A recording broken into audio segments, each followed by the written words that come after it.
Voici une photographie du casino Magic City, situé à Miami, en Floride. Ce casino est le dernier des États-Unis à abriter un jai alai, le terrain sur lequel se jouent des parties de cesta punta, le sport de balle le plus rapide du monde. Ce sport, qui pouvait attirer des milliers de spectateurs dans les années 80, est la variante américaine de la pelote basque, l'un des plus vieux jeux de balle de l'histoire. Comment ce sport a-t-il pu passer des murs des villages basques aux arènes enflammées des casinos américains? Et qu'est-ce qui a précipité sa chute? Vous connaissez le rapport entre le tennis, le ping-pong, le squash et la pelote basque? Le jeu de paume, à l'origine de tous les sports de balle frappés d'Europe. La pelote est l'héritière directe de ce jeu que les habitants du Pays basque ont continué à développer à travers les siècles, à leur manière. D'abord en jeu direct, les équipes se faisant face, séparées par une ligne au sol, munies d'un gant en cuir ou à main nue. Puis, grâce à l'invention du latex à partir de 1830, qui rend les balles plus légères et rebondissantes, en jeu indirect, face à un mur appelé fronton.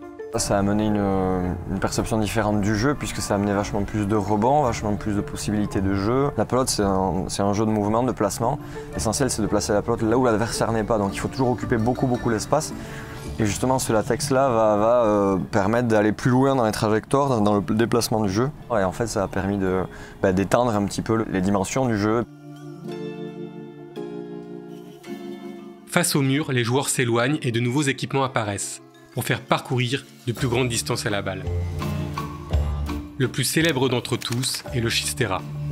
Inventé par un jeune enfant de Saint-Pé-sur-Nivelle en 1857 qui eut l'idée d'utiliser un panier à fruits pour jouer à la pelote. Le Chistera est en forme courbe, plus ou moins allongé et profond. Tressé à partir de châtaignier, le panier finit dans une poche rectangulaire en cuir où le joueur place sa main. Avec le Chistera, plus léger que le gant en cuir, la balle était mieux contrôlable et allait beaucoup plus vite. La discipline, impressionnante, devient vite une attraction. C'est la naissance de la pelote spectacle et des pelotaries professionnelles. Les Basques pratiquent le droit d'aînesse. L'aîné hérite des biens et des terres, alors que les autres enfants doivent trouver de quoi survivre par eux-mêmes. À cause du droit d'aînesse et d'une immense culture maritime héritée depuis des siècles, les Basques ont énormément émigré dans leur histoire. Au cours du 19e siècle, de nombreux Basques s'expatrient vers l'Amérique latine, territoire dont ils ont participé à la conquête avec les Espagnols depuis le 15e siècle. Une diaspora importante se développe au Mexique, en Uruguay, au Chili et particulièrement en Argentine.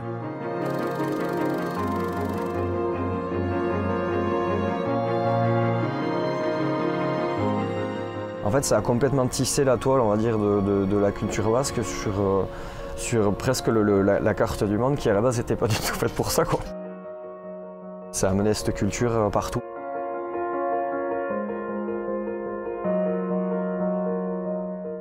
En 1888, un jeune basque argentin, Melchior Coruchag, se casse le poignet.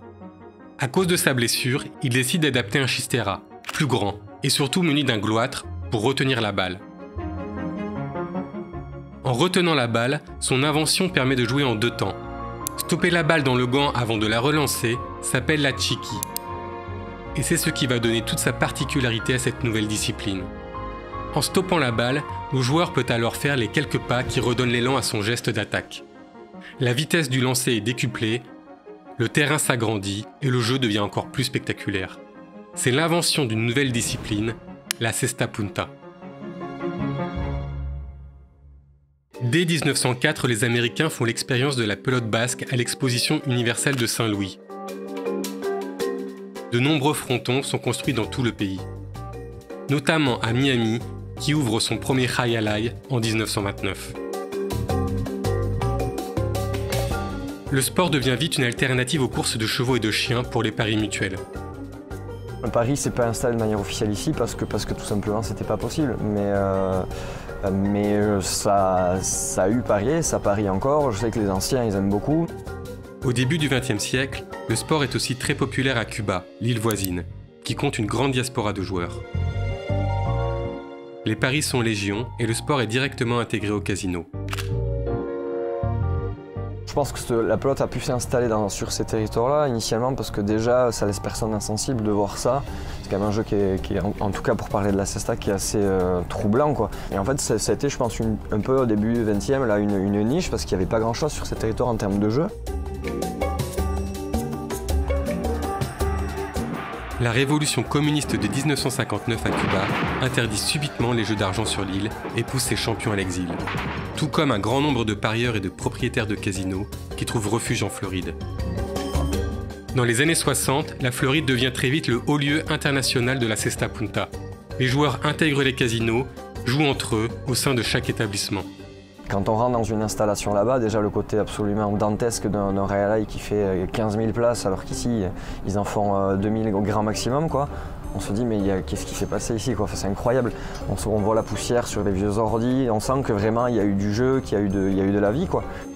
La popularité augmentant, l'argent aussi, et c'est une véritable filière qui se met en place entre le Pays Basque et les États-Unis pour le recrutement et la formation des joueurs qui deviennent de véritables machines à cash. Les mecs qui se sont retrouvés là-bas, c'était souvent des jeunes de village d'ici qui étaient des fermiers ou des pêcheurs et qui ont traversé l'Atlantique tout jeunes à 18 ans alors qu'ils n'avaient jamais pris la bagnole pour faire 50 km où ils n'en avaient pas. Ils se sont retrouvés là-bas avec un statut de rockstar.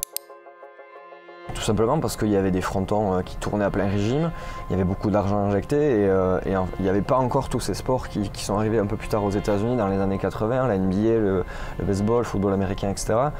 Et il y avait vraiment une niche sportive et une niche d'intérêt surtout pour ça, quoi. Ça a révélé des mecs d'ici qui n'étaient pas du tout prédestinés à ça, qui fédéraient 15 000 personnes, qui mettaient de l'argent sur eux tous les jours. Ils sont passés de l'autre côté de la barrière en un claquement de doigts.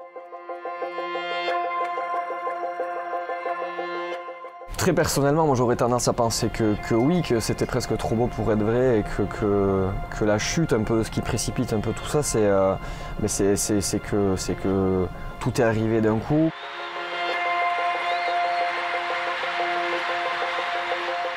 Voici l'emplacement des Raialai en Floride en 1980 et voici ce qu'il en reste en 2023. Deux événements majeurs ont participé à la chute de l'âge d'or de la cesta punta.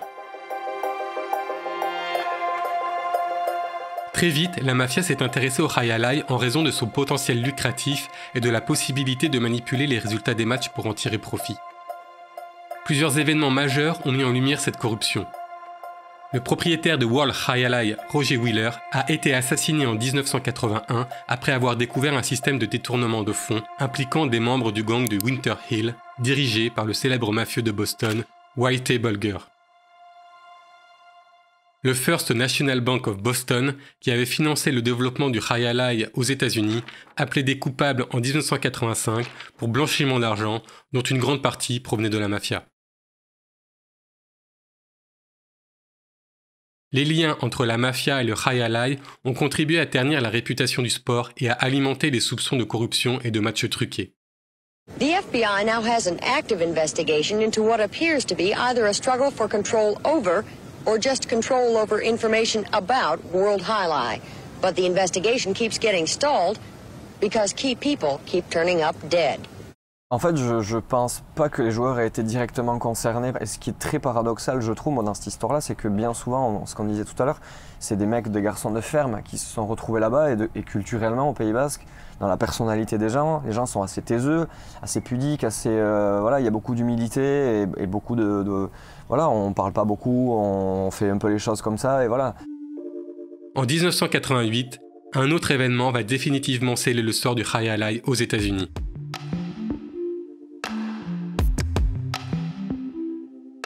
Les joueurs étaient souvent sous-payés et exploités. En 1988, une grève éclate et divise la diaspora des joueurs. Miami Jai-Alai opened its 9th summer season today, but not under the best of circumstances. The dispute between the Jai-Alai Fronton owners and the newly formed Players Association continues, with a majority of players still on strike. C'est des grèves qui ne se sont jamais arrêtées quasiment et qui ont précipité le truc, qui ont fini de refroidir un petit peu les investisseurs. Le truc a commencé à s'enrayer. Cette grève contribue fortement à la baisse de popularité de la cesta punta aux États-Unis et rompt le lien de confiance entre le casino et les joueurs. Après, les syndicats de joueurs étaient très forts, donc ils ont réussi à obtenir des choses, notamment au niveau des casinos, des machines à sous, etc. En 2003, l'État de Floride décide de délivrer des licences de casino directement au Jai Alai, pour relancer l'activité du sport déserté. Malheureusement, cette initiative aura l'effet inverse que celui espéré. Les Jai Alai ne sont plus qu'une excuse pour ouvrir des casinos et abriter des machines à sous. L'initiative est abandonnée en 2022. Donc l'idée, c'est déjà de ramener du fond sportif à ce jeu qui est magnifique, voilà, c'est un jeu incroyable, et de remettre des sportifs dans des conditions de jeu décentes. Tous les mecs qui ont pratiqué ou qui ont vraiment mis de l'affect dedans, ben jusqu'à partir, ils auront toujours ce rapport-là, toujours. Parce que ouais, je te dis, le jeu, je sais pas comment dire, le bruit, la puissance que ça dégage quand tu joues, de la satisfaction d'une trajectoire bien réussie, tu vois, c'est du perfectionnisme. On a nos aïeux qui ont joué, nos grands-parents, voilà, ça reste quelque chose de très communautaire, très ancré dans un territoire et c'est pour ça que ça laissera personne insensible.